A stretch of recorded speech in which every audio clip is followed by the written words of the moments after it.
you want to learn more about effective management, head over to maddsingers.com and sign up for my free management training. Welcome to the Mad Singers Management Podcast from maddsingers.com, where entrepreneurs and business managers learn and share. If you like the show, don't forget to leave a review. Hello, and welcome back to the Mad Singers Management Podcast. Today, I'm joined by none other than Harrison Barron. Welcome, Harrison. Hey, thanks for having me. I appreciate it.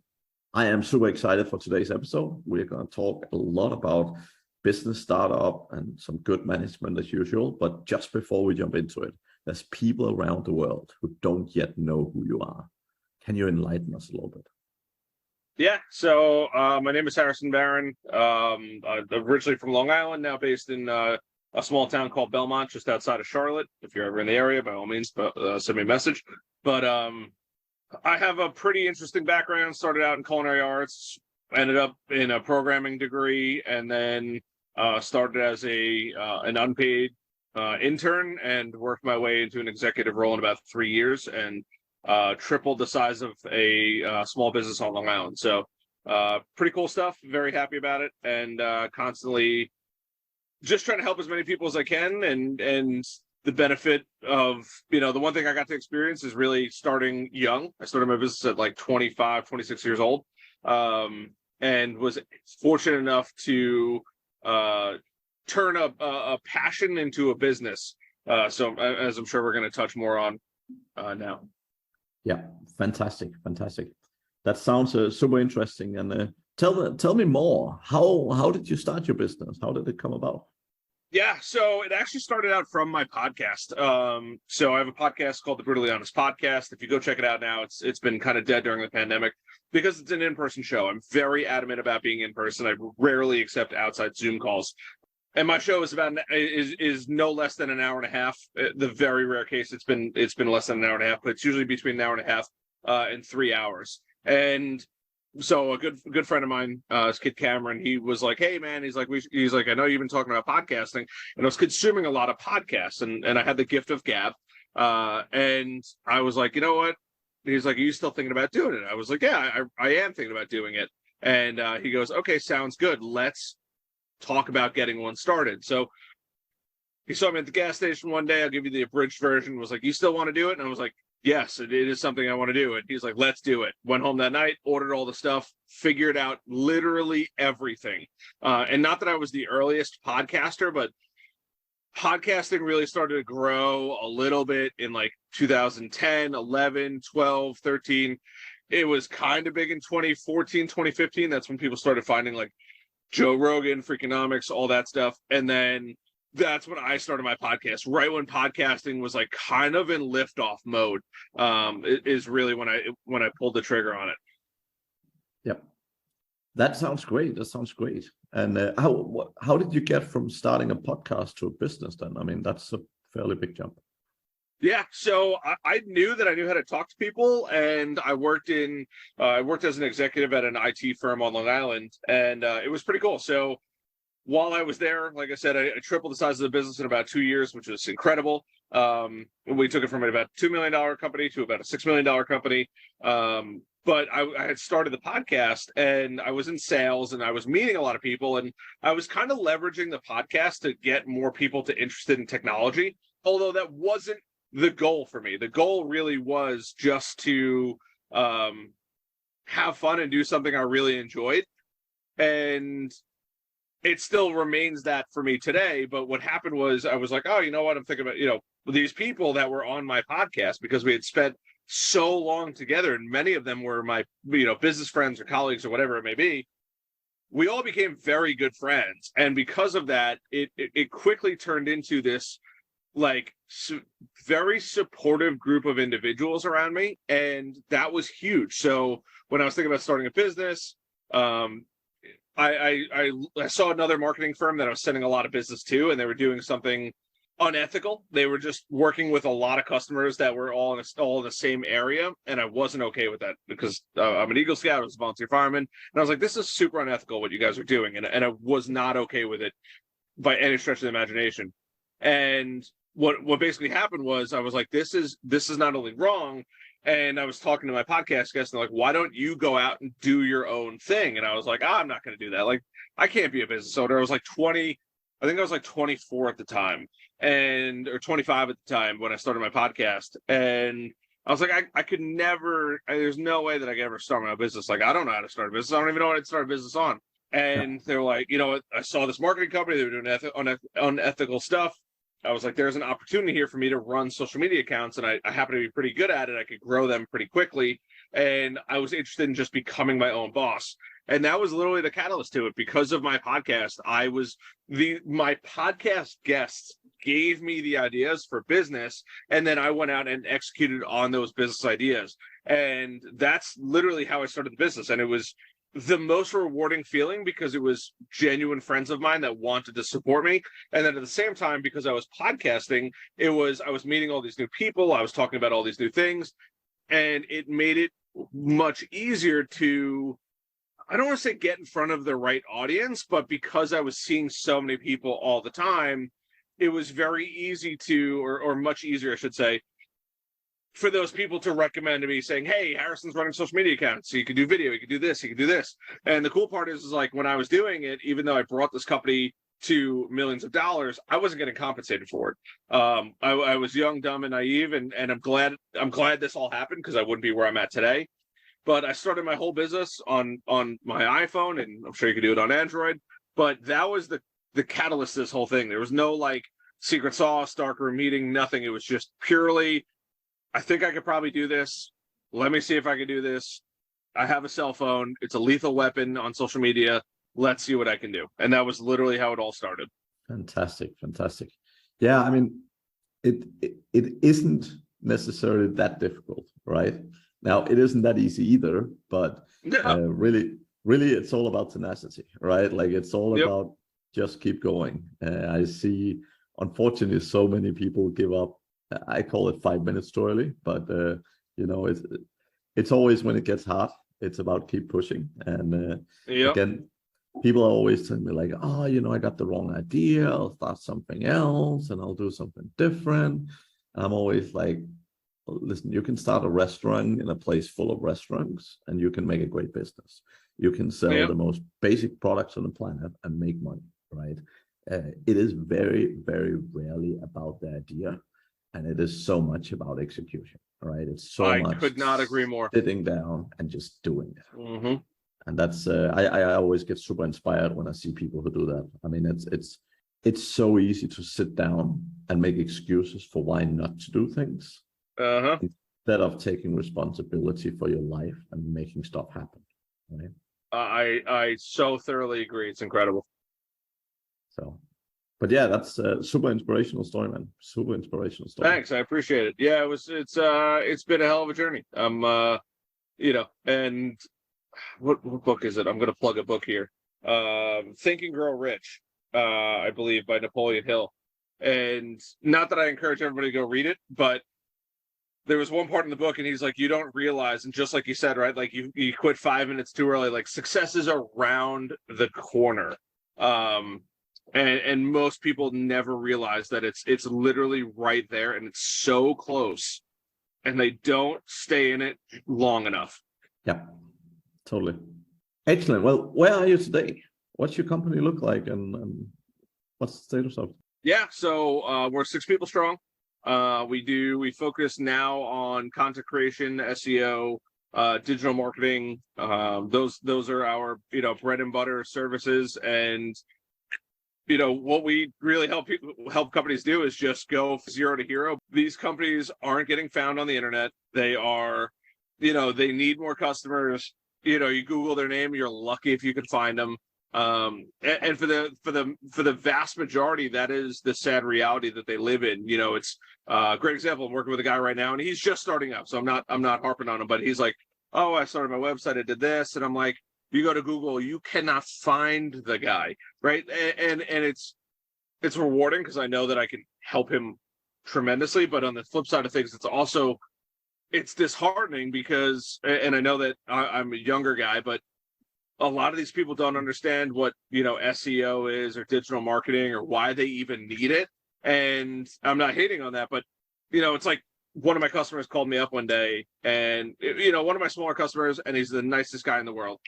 He's an oral surgeon. He owns a hunting reserve, and it's super cool and super humble guy, mastered his craft of dentistry and oral surgery and hunting.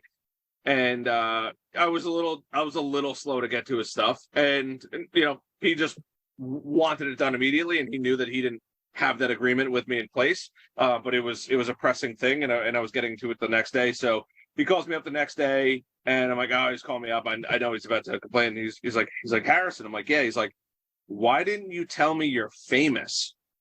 And I was like, what do you mean? And he's like, I Googled your name, and when you and I never realized, because I've been a guest on podcasts, I write articles all over the place. I'm constantly guest publishing. I have hundreds of YouTube videos, and it was super cool. I usually Google my name every few years, but since I've started my business, I don't particularly care to Google my name anymore because I know I'm all around the internet. But it was the coolest feeling having a customer see everything that I've been working on and be very impressed by it. Yeah. That sounds like a good feeling for sure. Sounds like a good feeling. I can definitely say it was. And what better way to demonstrate SEO? Yeah, did he sign up for it? No, he doesn't need it. He does a little bit of digital marketing, super small stuff. But it was just cool to see, like what we preach. I'm a big fan of practice what you preach, and a lot of people aren't. But I like to think of myself as a pretty smart guy, but being smart and knowing how to implement it and actually doing it is two very different things. And the coolest part is when somebody's like, well, how do I know you're going to do a good job? I'm like, Google my name, right? And they're like, oh my God, it's all over the internet. That is the coolest feeling. And it shows people, right? And obviously your name is very subjective to you, but it shows people that there's hope that if they actually listen to what I'm talking about, the potential to succeed is insanely high. Definitely. And I would say Googling your name, it definitely helps if you have a more unique name. So I've been pretty lucky in that department, but I've worked with a few friends that have, like, if you have a name of someone famous, the same name as someone really famous or something, it can definitely be a little bit harder. So it's not for everybody. Not everybody has that luxury. I'm not gonna sugarcoat that one, but it is super cool knowing that, like, when somebody's like, hey, how do I know that what you're going to do is going to work, when I can show them the Google results, let alone customers and the testimonials I have, but my own stuff, because a lot of times it's, shoemaker shoes, I'm sure everybody's heard of it, but if you haven't, it's like the shoemaker has the worst shoes, right? The guy that makes, these beautiful shoes either has no shoes or they're all raggedy. And it's just comical. I have friends in many different industries, and a lot of times that's applicable. And I'm fortunate enough, and I work a little differently, and things that I can have other people help me on. Is I don't have to deal with shoemaker shoes, right? It's, you Google my name, you'll see me. But many times, I have friends that own asphalt companies, electrical companies. You go to their house, and it's like all they do is work, and they never work on their own stuff. Well, rule number one: if you ever have kids, think about that. Yeah. Don't give them the world's most common name. Yes. Right. Yep. So management-wise, you've hired some people, you're doing well. What have you learned? Share some of your best learning so far from a management standpoint. Don't start a business. I'm just kidding. Hire people last. My biggest mistake and my worst learning experience was hiring people too early. And the reason why I say that is because when I started hiring people, I just knew I needed help. I didn't exactly understand why I needed help, or I didn't understand how to get the people that I'm hiring to help me. I would delegate tasks, but it was very like, let me show you how to do this. And like, every time there's a question, let me go answer it. Where it realistically should have been, like, if you're having like SOPs, standard operating procedures, and that is without a shadow of a doubt my biggest downfall. But at the same time, it's cool because I get to go on podcasts like this and I get to mention these things, right? Like, a lot of people know that they need to hire somebody, but they never actually fully train them, and they never have a clear outline of expectations of what they're supposed to do and what they can expect from that person. when you're thinking about hiring somebody or growing your team, you need to clearly define their job role, which is incredibly important. But you also need to give them the tools to succeed. And I'll paint you a little picture. So if you go to a Legos box, right? You buy a Legos box, doesn't matter if it's 20 pieces or 7,000 pieces, right? You open that Lego box, and every single Lego box has a instructional menu guide that will literally walk you through exactly where to put the Lego pieces on the Lego, right? If you don't, and that's what allows us to build these things. So if you don't give your employees the instructional guide on how to succeed and what success looks like, they're never going to succeed. Yep, that makes sense. This is I mean, I think it's one of the biggest things when you have new business owners, right? I mean, that honestly, that's why I do what I do, right? Because fortunately, a lot of people start businesses, which is great. Unfortunately, a lot of people don't have a lot of good management background, and they don't think through many of these things before they start hiring, right? I have to be honest, I was super surprised when you said the most challenging thing you've done was hiring too early, because most people are the total opposites, right? But I totally get where you're coming from, right?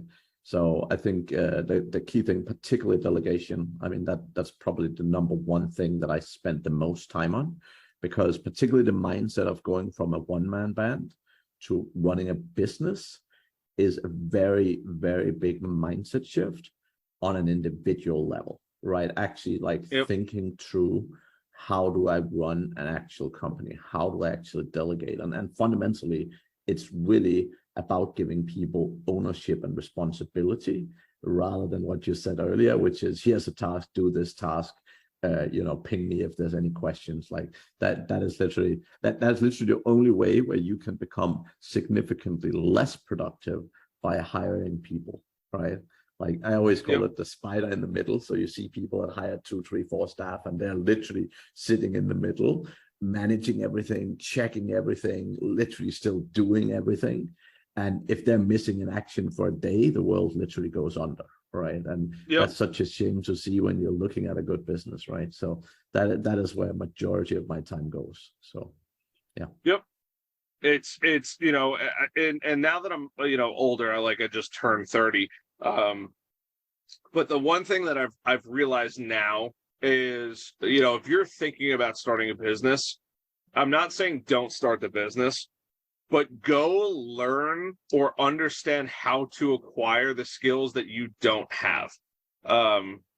Meaning, and the crazy part is that, like I said, I was a volunteer fireman. I've been in the crummiest of situations. I was I'm an Eagle Scout. I've done quite a bit in my life, and I've always interacted with people. I love interacting with people. And ironically enough, I can hire great people. I happen to be very good at hiring good people. But the organizational structure that I've always had because of the roles that I was in, I hadn't fully understood yet. So my advice would be is, if you're thinking about starting a business, try to figure out where your weaknesses lie. And I knew where my weaknesses lied, and I didn't take the time to perfect them and understand why I'm bad at them. And I'm not saying you need to go get better at them. You just need to figure out what your weaknesses are so you can put the things in place. So I suck at planning, right? So now I have SOPs, and I have Trello boards and ClickUp boards of every single thing that could possibly happen in my business. So now when I have employees in the team, something happens, not only do I remove myself, but I don't need to think about giving them the wrong advice that could potentially be their downfall. Yeah, it's so critical, right? But it's also just exactly as you said, like the problem is when you give people tasks and when you tell them what to do every step of the way, they don't learn how to think, and they don't learn how to grow, and they don't take ownership. And it's not because they don't want to, but it's because, just like you said, like most people don't know how to. Like most people, when you start a business, or if you're an employee, like you look around you and you see what's everyone else doing. I will do the same thing. And that's also why company culture is so critical, right? Because when you hire new people, if they come in on the first day and see someone else being late and no one cares about it, they'll be late the following day because no one cares, right? Yep. And that's like company culture, particularly to new people just starting, it moves so fast, right? And very often people are good at saying like, oh yeah, my company culture is this and that. And like, your company culture is what your people do. It's not what you say it is, right? And so frequently, it is just a question of, people not actually being able to open their eyes and see what happens around them. And I think it's so critical, as you said. It's not just about understanding yourself to necessarily fix your weaknesses. It's about understanding where your weaknesses are, so you can. I mean, I typically hire myself out of it, right? In the sense that I hire the people exactly right. that have the strength that I don't, right? Because here's the thing: I don't want to be the one building all the systems. I don't want to be the one who do all those things that I'm not good at, because that will only do one thing, which is slow down growth, and it will make me critical to success. And the thing is, as a business owner, if you are the bottleneck in your business, you probably don't have a business, right? Like the thing is, if you go to the hospital tomorrow and your business crumble, you really have a very glorified job, and it might make you a lot of money, but it's not really a business. Because in a business, you can take a person out, someone can replace them very relatively easily, and the business will keep running, right? That is what a business is.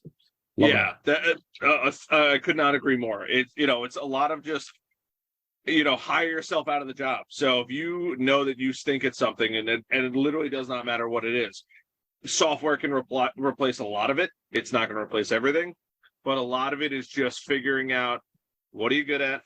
What are you bad at? Can I put an individual in place that can take the role that I would normally have? And as soon as you could do that, your life becomes a million times easier. 100%. So a lot about business and so on. What sort of resources do you feel have helped you the most? So you mentioned Think and Go Rich. Like, what other resources have you felt really have helped you on the way in your journey? Yeah, so I would say, I love books. I'm a big fan of books. I try to read, it drives my girlfriend crazy when we go up to, New York, something like that. She's shaking her head. I literally love listening to books in the car. I'm not a reader. I hate reading for the most part, but I love sitting there and reading books. And the reason why I prefer books over podcasts or anything else is because a book is a complete thought, right? Yes, you're picking, we're having a conversation on the show, but a book is going to bring you from A to Z, hopefully in its entirety. So it's going to bring you across the thought processes, why things happen, how they happen, everything that you're really going to want to know. I feel like a book typically covers a little better. So I highly recommend listening to books. I also do recommend listening to podcasts, because not everybody has the time, such as myself, to write a book. But there's a lot of people in this world that have really good information that could make you better, but they just simply don't have the time to do it. Personally, my beliefs are read books, listen to podcasts, and then, like our conversation was in the beginning, find somebody that's like 2 steps ahead of you. As much as I would love to go get, training from, Usain Bolt's coach, which is the fastest man alive, he's so far out of my league, it's not even worth having a conversation with. So you need to find somebody that's just a couple steps ahead of you and follow those people, through thick and thin, and learn what they have to teach you. Because every business and life are very much so follow, stepping stones or stairs, right? You constantly have different levels, and every time you go to a new level, there's struggle, pain, whatever it may be. But that's how it really works, and each step makes you a better person, right? And I don't care if you're somebody that sits at home and you run Facebook ads and you make, tons of money on Amazon. There's still things that you have to go through. So you went to, maybe you went to school for technology, you went to school for something else, you did this. All of these things step up. They might not all be as crammed together as many business owners experience, but it's constantly this growth that you're going through. Yeah, 100%, 100%. I love it big time. I think I think fundamentally I always say it's all about people, all right? So in life, what I've always found is that the most successful people around are often the most willing to help. So even when they're really busy, like successful people, if you show the drive, if you show you really want to, I've had very few people say no to me. Like when I've asked people that I really wanted to mentor me, or, people that, like even people that was 10 steps ahead of me sometimes, that I'm like, hey, do you have 30 minutes to sit down for a cup of coffee? And I have so often people say yes, even people I would never dream about saying yes, right? But the thing is, people love others that take initiative, and everyone that have succeeded big time have succeeded at the back of other people. They have succeeded with the help of other people, and most people, I know that from myself, right? We fucking love giving back. Like we love giving back, but you don't want to give back to someone who don't really care. You want to give back to people who are actually gonna do something, right? And I think that's key. I think it's funny you mention that, because I think that that's I think part of the reason why I started the business, and yes, these people were doing me a favor by coming on my show, but at the same time, I was providing a crazy amount of value, right? I gave them a nice Facebook post. Like I would give them, hey, they could share this out, they could sell themselves on it, whatever it may be. I think that was, super, super powerful. And because I showed initiative, right, and I provided value, and I'm a big fan of providing value first, helped me tremendously with getting my foot in the door, because it just it allowed people to say, oh, he is serious about what he wants to do. He's interested in starting a business, and he's already had me on his podcast. I've spoken to the guy for extended periods of time. It immediately was a trust builder, and that made life a million times easier. Yeah, actually, one of my friends, so I know a bunch of people who recently finished an MBA in Canada. Okay. And it was interesting. So many of them were sitting around talking about how hard it was to find a job and all this. One of them started a podcast, and he got a job really quickly. Right? Yep. So people have heard him on the podcast, and they're like, this guy is taking initiative. He's doing things. He's not just sitting down and sending out resumes to a billion different email addresses, right? Like he's doing things, he's taking action. And that's the thing, right? And I'm honestly, like, I love podcasting. It's not about podcasting. It's about freaking doing things. It's about taking action. And honestly, podcasting, even if you're starting from ground zero, like if you're 18 and unemployed and can't find a job, starting a podcast ain't that difficult. You're going to learn a bunch of stuff. There's a bunch of skills you need to learn. And that's a great way to learn. If you can't sit down and figure out how to do a podcast, then, you're probably a bigger problem. But if you actually sit down and are serious about things like that, you will put yourself in a better space. And you could do it in many different ways, right? Like you could start a website, you can start a YouTube channel, you can do anything, but get yourself out there, get your face out there, and just show people you're doing things, you're taking initiative. Yep. I'll give myself a quick little shameless plug. I am releasing a podcast course to teach people. But the reason why I'm mentioning that is because is not because, yes, am I going to make money from it? Of course I'm going to make money from it. That's why you go into business. But disregard the business and the money that I've made from it. It is incredible how many doors, right? Just like you had mentioned, like you get access to people who would never take a phone call from you otherwise. Quick example for people that are listening. I interviewed the #1 real estate agent on Long Island. The guy sells about 200 to 250 homes per year. In real estate world, that's literally a home a day, by the way. And you're making, between $3,000 to $10,000 per home. You could do the math on that one, right? And it took him a while to get there. This guy doesn't sit down for a cup of coffee with anybody, let alone a meeting, right? Like you have to know Jesus basically to get a meeting with the guy. It is that hard unless you're selling a home. He heard about my podcast. He was interested in my podcast. I met with the guy at 4 or 5 o'clock in the morning for 2 podcasts, because that was the only time in the day that the guy had time. But because I was willing to do that, he's opened up tons of doors for me, and nobody has access to this guy.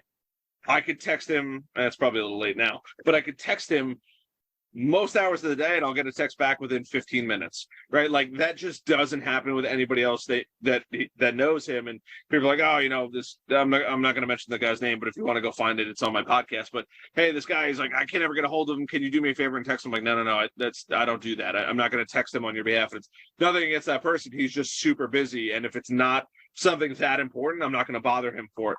But when I text him, it's an answer within 15 minutes every single time. Because I started the podcast, because I have I showed initiative and I provided value and all these other things that kind of come into play that other people think are stupid, it gives you access to people that you'd never be able to talk to otherwise. Yeah. And I mean, it's a great way to network. I mean, it's one of the favorite things for me with running a podcast is the fact that, you know, I get to talk with so many different people I never knew of, and you know, people who are in the same space, or people who have lots of interesting stories or background, and it's like I find it just an absolutely amazing networking tool in general. So, yeah, it really is. It really is. It's an incredible tool. You know, as long as your podcast is you know, professional and you take it seriously, and people see that, your podcast can bring you to some places that you'd never think are possible otherwise. And I would say, I mean, most people who start podcasting, the first 10 episodes are probably going to be quite poor, and that's okay, right? It's not about that. You got to put the reps in. You got to put the reps in, and you got to do them. You got to start, right? And yes, you will not be perfect from day one. No one is, but doing it is what it's all about. Taking the initiative. So awesome, Harrison. Awesome. If people are eager to get hold of you, what's the best place to do so? Yeah, I have 2 websites. You can go check out my personal brand. It's just my name, harrisonbarron.com. If you just Google it, I promise you're going to find me at this point. If you're looking for digital marketing services, you need help with that, you know, growth-generators.com. You know, and I'm open to, you know, help as many people as I can. It doesn't have to be, you know, if you want to pick my brain, you want to talk about business, whatever it is, I'm all for it. Reach out to me on either platform. And like I said, I am dropping a podcasting course if you're interested. You know, and the only reason I'm doing is, yeah, I'm going to make money on it, whatever, that doesn't matter. But it has drastically changed my life for the better. I could not preach it enough, just because it's an incredibly cool tool and gives you access to more people. And if you're thinking about it, I'd be happy. I'd be honored to teach you. Perfect. Harrison, thank you so much for joining me today. It was awesome to get to hear some of all your stories and some of all your good advice. So thank you very much for joining me. Hey, thank you so much for having me. I really appreciate it. Thank you. And to the audience, we'll be back again next week. Thank you for hanging on all the way to the end. And don't forget to leave us a 5-star review. Thank you for listening to the Mad Singers Management Podcast. Please leave a review. It means the world to us. You can also learn more about management at madsingers.com.